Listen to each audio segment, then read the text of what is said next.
Hello, my name's Dana. I'm 34 years old. I'm a mother to a disabled child, my daughter Holly. I had Holly when I was in a relationship with my ex-husband. The two of us had always wanted a child, so we tried immediately after we got married and I got pregnant with Holly. However, I had to give birth prematurely and Holly didn't get to fully develop physically. Her arms aren't developed and her legs are all crooked. Anyway, it takes a lot more patience to raise a disabled child. The stress of it all got to my ex-husband and he asked for a divorce just a few months after Holly was born. I was devastated after that, and I barely made it out of the divorce alive. The only person that kept me going was my sweet baby girl. I made a promise to myself that if I ever got into another relationship, I would never be with someone who would not see Holly as a child and would rather see her as just a disabled person. 4 years after my divorce, I met Jake at a coffee shop. The coffee shop was crowded and we ended up sharing a table. We got to talking and we spent a good while talking. We decided to meet up again, and before I knew it, I began developing feelings for him. So I informed him that I was a single mother to a disabled child, and if he was not okay with that, we'd have to stop meeting. He told me he was okay with that, and that he had a daughter from a previous marriage. We dated for 1.5 years before we introduced each other to our kids, and I loved his daughter, Kiara. Not only because she was so sweet, but also because she got along so well with Holly. She treated Holly like a regular kid, and it made my heart melt. Kiara was significantly older. She was around 14 when I first met her, and even though good behavior is expected from kids at that age, it was still heartwarming to see her treat Holly so well. After we introduced each other to our kids, Jake and I decided to move in. Jake had his own home while I lived in a rented apartment, so we figured that Holly and I would move in with him. A few months after we moved in together, Jake proposed to me and I happily said yes. I was practically floating on cloud 9 after we got engaged. I never thought that my life could get any more perfect. Around Christmas time of our 3rd year together, Jake asked me if I'd be open to taking a family picture for us to put on Christmas cards that he could send to his family and friends. Of course, I was on board with that, so we decided on a day to get the pictures to get taken, and when the day came, I got Holly ready. Jake began to get impatient and called everyone to gather round. Okay, everyone, gather round. We're going to take a picture to put on our Christmas cards. Do we have to do this? Dad, I have to complete my homework right now. It's only going to take 10 minutes at best. Your homework can wait that long. Dana, come on. I'm here. Sorry, I was just getting Holly ready. I'll just park Holly's wheelchair here. Is that okay, sweetie? Yes, Mama. Oh, Holly, could you move yourself a little away? A little away? She's going to be out of the frame. Yeah, that's kind of the point. Excuse me? This seems a little too much for us. Come on, Holly, let's go play some Xbox. Thank you, darling. Gosh, look what you've done. Why do you always have to be so dramatic? Dramatic? What are you even talking about? You were the one who asked my child to be out of the picture. Yeah, because I don't want people to get disgusted when they receive our card. What? Oh, please. You and I know that Holly is an eyesore. Every time I see her in one of our pictures, I feel like the entire picture is ruined. Have you felt like this the entire time? Not the entire time. I mean, I love Holly, and I mean nothing against her, but her huge wheelchair and her deformed hands make for such a bad eyesore. Wow.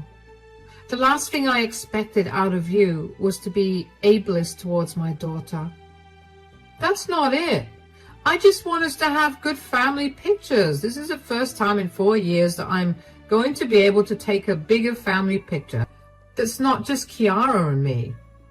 You know, when you got into a relationship with me, you agreed to be a part of Holly's life. and let Holly be a part of yours.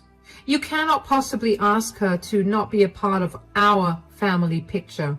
Just because she doesn't fit your aesthetic purpose is no reason to exclude her. I told you that I meant nothing against Holly. Save it. If you truly loved Holly, you'd look past everything and you'd care more about her than some stupid need for a good picture. I'm going to grab Holly and I'm going. Don't even try to contact me.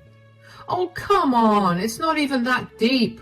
We can take the picture with Holly. Don't leave. I couldn't believe what Jake said. He had never said anything remotely mean about Holly. He always treated her so well and always made sure that she was comfortable where we went. He was excellent with her, and I had always thought I hit the jackpot by finding him. Clearly, that was not the case. I never expected him to think Holly was disgusting. Jake followed me as I made my way over to Holly's room and grabbed a bunch of her things.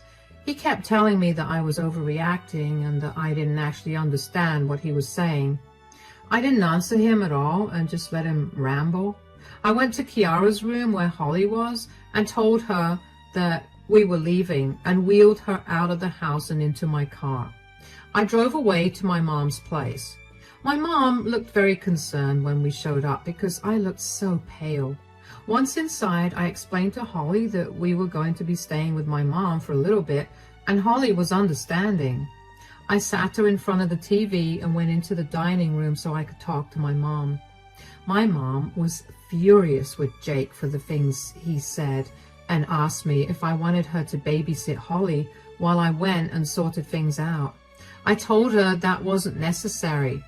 The thing is, my whole perspective of Jake changed the second he uttered those words. Gone was the kind and caring man. He was now just the same as my ex-husband, a disgusting, discriminating coward. I didn't see how talking to him would make anything better. I was filled with so much rage towards him that I wasn't sure if I could talk to him without being rude. Being rude towards him would not make me any different than him, and I didn't want to give him that satisfaction. I stayed with my mother for a week, and during that week, Jake kept blowing up my phone with texts and calls. I never responded to any of them. I may have calmed down a little over the week, but I was still beyond angry at him. But then, one day, Jake's mother, Sherry, called me. "Hi, sweetie, I hope I'm not disturbing you." No, I just gave Holly a bath and now she's watching TV. That's good to hear. I just called you because I needed to ask you something. Yeah? What is it? Have you broken up with Jake? I don't know. We just had a huge fight and I'm staying with my mother right now. Right, that's what Jake told me. He told me that you got mad because he asked that Holly move a little to the right and you didn't like that. I know that it's not my place to butt into your relationship, but don't you think that it's a bit much to get so mad at that?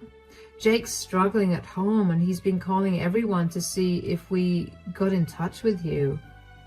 First of all, Jake didn't just ask Holly to move to the right.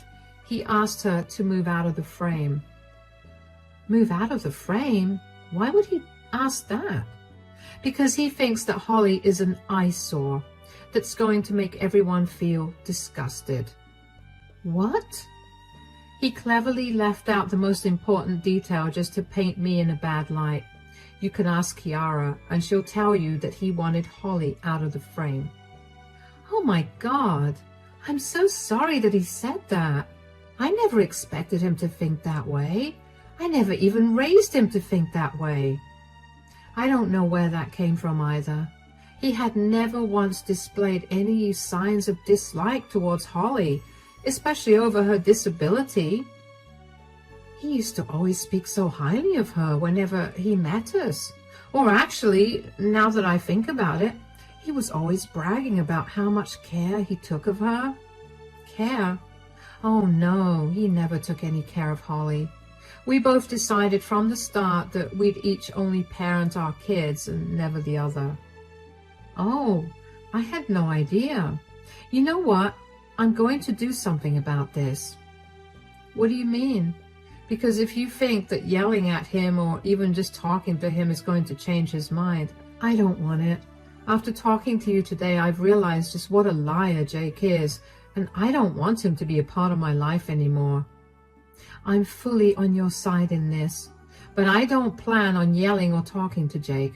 I have a better idea. Just trust me, and don't break up with him as yet. But what are you going to do? Just hang in there. I'll call you in a few days and I'll let you know. I'm so sorry for assuming the wrong thing, by the way. But thank you for telling me the truth. You have nothing to apologize for. Jake was the one who manipulated his words, so it's okay. Take care until then. Bye. That phone call from Sherry was even more of an eye-opener for me. Clearly all the things that I thought Jake did for Holly because he loved her were not done out of love, but rather as a means for him to show off. The thought of that only made my anger flare up. The same girl that he was bragging about was too ugly to be in his pictures. The sheer audacity of that man to do that. And aside from that, he also conveniently left out what the fight was about. When I heard Sherry tell me that, it took everything in me to not be mean to her. She did nothing wrong to me. In fact, she was wonderful. She and I got along really well, and Holly loved her too. I knew that Sherry was only acting on information that Jake had given her. Jake knew how well Sherry and I got along, and I didn't know if this was his way of ruining our relationship. Given everything that happened, I wasn't too surprised that he'd be capable of doing that. What I didn't expect was for Sherry to be so on my side that she'd be willing to teach Jake a lesson for treating Holly so badly. I didn't understand why she felt so intensely about the issue as I did, but I chalked it up to her being a good person and someone who advocated for the disabled. While I was right about that, I didn't realize just how personal this issue was to her. A few days after my phone call with her, I got another call from her. I had been racking my brain about the ways in which she would take care of Jake, but I couldn't come up with a single thing. So when she finally called again, I couldn't have been happier than to find the answer that I was looking for. Sweetie, are you free right now? Yeah, why? Hold on, my mother wants to talk to you. Your mother? Why? Is everything all right? Yes, nothing to worry about. I was just telling her about what happened between you and Jake, and she wanted to talk to you. Oh, yeah, of course, I don't mind talking to her. Hi, darling. I'm Sherry's mother and Jake's grandmother. My name's Emma. Hi, Emma. My name's Dana, and Jake is my fiancé, for now at least. Sherry was just telling me about the mean things that Jake said. I'm so sorry that Jake said that. No, you don't have to apologize for anything. If you don't mind me asking, what kind of disability does your daughter suffer with? Well, she didn't get to fully develop in my womb. Her hands didn't develop, and her legs are crooked. She'll get into braces soon, but the doctors did tell us not to hold out much hope for that. I understand that. It must be really hard for you to see your child not getting the same treatment and opportunities as everyone else. I can't even begin to express how much that hurts. And hearing Jake say the same things that you know your daughter is going to hear in the future must have stung. Yeah, I want my daughter to grow up in an environment where she feels loved and accepted for who she is. I already know she's going to face a lot of issues in the future, so at the very least, her home should be a safe place. And if Jake himself thinks this way about her, then I'll never be able to give my daughter that. You're an amazing mother. I wish my parents were even half as kind as you. What do you mean? Polio took away my ability to walk, so I'm disabled now, which is why I wanted to talk to you. I made sure to raise my kids to be nice towards everyone, and my kids have done the same to their kids. I couldn't fathom why Jake would say something like that. I wanted to ask you if I could meet your little one. Oh my, of course you can. I'm sure she'd feel wonderful when she sees someone else who's just like her. I'm sure she'll feel that way too. Lord knows that I wanted that when I was younger. I'm hosting a birthday dinner for my 87th birthday this weekend. Why don't you two drop in? Oh, are you sure? I don't want to intrude on a family gathering. You will not be intruding at all. Just don't tell Jake anything. I'm going to humiliate him, and he's going to be crying for forgiveness. I've had a lifetime of discrimination and bullying because of my disability, and I'm not going to let someone in my family do to a child what I had to go through. Thank you so much, Emma. This really means a lot to me. Of course, sweetie. Now, I have to go take a nap, but take care of yourself. I can't wait to meet you. I can't wait to meet you either. Take care. I couldn't believe that I didn't know that Jake's grandmother was alive. You'd think it would come up in some conversation during our 3 years of being together, but it never did. It's even more alarming because Emma was disabled, and that would have been a great way to engage with Holly. Regardless, I was just glad that Jake's family was so much better than him, but the fact that they seemed to care more about Holly than Jake did, without even knowing her that well, made me incredibly sad. Why didn't Jake just talk to me about his feelings instead of stringing me along this way for so long? That's something only cruel people are capable of. When the weekend came, Holly was practically buzzing with energy. There was nothing Holly loved more than dressing up and going to a party. I didn't tell her that Emma was in a wheelchair just like her because I wanted her to be surprised when she saw Emma. I was sure she was going to be really happy to see someone who was older in a wheelchair just like her. When we got to Emma's house, one thing was clear. Emma was made of money. We pulled into the driveway of the fanciest house I've ever seen, and I had to double check that I was at the right address. Anyway, Emma and I made our way into the house, and I was immediately greeted by the sight of a pretty big number of guests. None of them noticed me. Only one of them did. Jake. Jake's face paled, and he started trembling when he saw Holly and I there. He quickly made his way towards us. Dana, oh my God, what are you doing here? Why do you care anyway? Can you not be difficult with me right now? I haven't heard a word from you for a week, and now you just show up to my grandmother's birthday dinner? Do you have anything to say for yourself? I don't have to say anything. You are the one that needs to apologize. How did you even know about this dinner? She knew about it because I invited her. Hi, Dana, darling. How are you?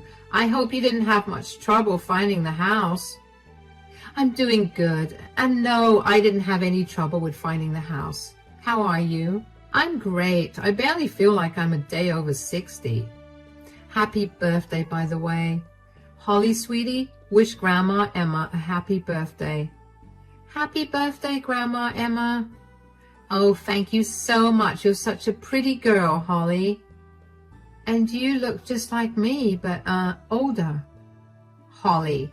Oh, it's okay. She's only speaking the truth. Okay, sweetie, we can hang out some more in 10 minutes. For now, you can go play with my great-grandkids. Don't worry about taking Holly there. I'll ask Sherry to take care of that. Wait, Grandma, how did you know about Dana? I heard the two of you got into a huge fight the other day. Dana, you told my grandma about it? Does privacy mean nothing to you? Sorry, didn't tell Mom. Dana didn't tell Mom, but she told me only because I asked her. But imagine my surprise when I found out that you purposely twisted your words to make her be a bad person. Look. No, you look at me, Jake.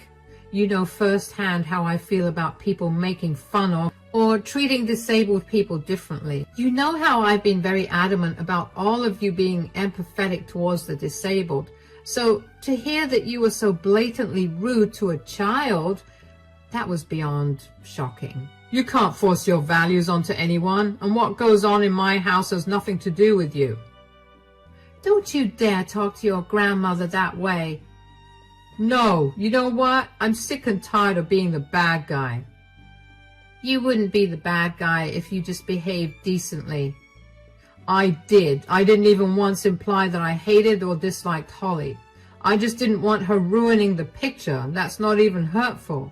You're right, it's not. And that's why today we're all taking pictures without you, because we don't want a man with a mole on his face in the pictures. That's unfair. I can't change that. Did you think that Holly was capable of changing her disability? That's not the same thing. You're right. Having a mole doesn't mean that you're going to be treated differently. But do you know what guarantees that? Having a disability. I don't want you here. You deserve no place in this family. What? You can't kick me out. This is my house and it is my birthday. No one is going to go against me, so leave. Come on, Dana. I want to spend more time with you and Holly. Jake looked at Emma as if he had grown a second head. But Emma didn't pay him any mind. Instead, she grabbed my hand and made me follow her along to where Holly was. I heard later on that Jake made a big fuss about not leaving, but eventually his siblings kicked him out. Jake did not leave without cussing the entire family out for their weak-minded opinions. No idea what that means, nor do I care about it. Emma, Holly, and I ended up having a good time that night. Emma got along really well with Holly and kept telling her stories about all the crazy things she'd done. Holly was more amazed that Emma could do all of those things while in a wheelchair than the fact that Emma had done such crazy things. Sherry came up to me when she managed to get me alone and gave me a big, warm hug. She apologized for Jake's behavior and thanked me for giving her a chance. She told me that she raised Jake to be much better than this, so she didn't know where these thoughts came from. I mean, I imagined that growing up around someone who was disabled would make one more empathetic towards the disabled, but in Jake's case, it went the complete opposite way. Jake's siblings and I also got to talking. We had briefly met each other a year ago, but we didn't actually get to talk. They were all such lovely people who practically showered Holly with kind words. How Jake was related to all of them is beyond me. The dinner went really well, and I felt happy for the first time after Jake and my big fight. Both Holly and I went back home with the biggest smiles on our faces. But that joy did not live very long. Just 2 days after the party, Jake came over to my mother's place and began banging at the door and yelling for me to open up. I quickly put my mom and Holly into one room and told them not to come out unless absolutely necessary. I took a deep breath and opened the door. I didn't even get to say a word before Jake started yelling at me. "Did you have to kick me out of my own family gathering that way?" "What in the world are you talking about?" "Don't act all coy. You know that you did that on purpose." "What did I do?" "You purposely painted me in a bad light. Now none of my family wants to speak to me, and I've also been taken off my grandmother's will. Do you know how much I was counting on that?" "Why would you blame me for your disgusting ideas?" "It was one picture. You could have just talked to me about how you felt instead of ratting me out to my family." "I did tell you that it wasn't a nice thing to say. You told me that your ideal picture was more important than my feelings." "Oh, you've ruined my life. I knew that being in a relationship with a mother of a disabled child was a bad idea." "Who asked you to be with me?